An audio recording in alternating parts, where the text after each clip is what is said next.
এই মুহূৰ্তত আমাৰ হাতত আহি পৰিছে এটা ব্ৰেকিং নিউজ। যোৰহাটৰ টিয়কত চাঞ্চল্যকৰ ঘটনা।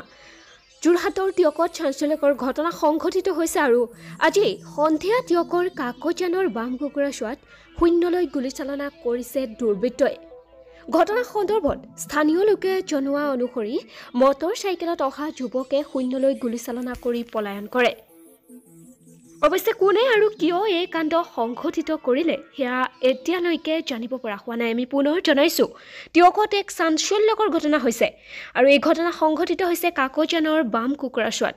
শূন্যলৈ গুলীচালনা কৰিছে দুৰ্বৃত্তই আৰু কোনে কিয় এই কাণ্ড সংঘটিত কৰিছে বৰ্তমান পৰ্যন্ত জানিব পৰা হোৱা নাই।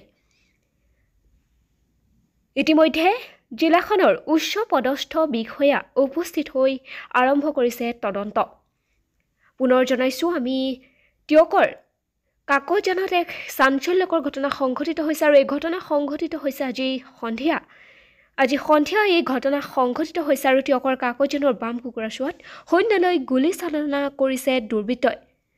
কোনো অচিনাক্ত দুৰ্বৃত্তই শূন্যলৈ গুলীচালনা কৰিছে আৰু ঘটনা সন্দৰ্ভত স্থানীয় লোকে জনোৱা অনুসৰি মটৰ চাইকেলত অহা যুৱকে শূন্যলৈ গুলীচালনা কৰি পলায়ন কৰিছে।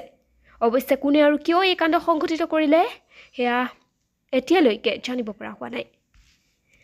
ইতিমধ্যে তদন্ত অব্যাহত আছে আৰু জিলাখনৰ উচ্চ পদস্থ বিষয়া উপস্থিত হৈ আৰম্ভ কৰিছে তদন্ত।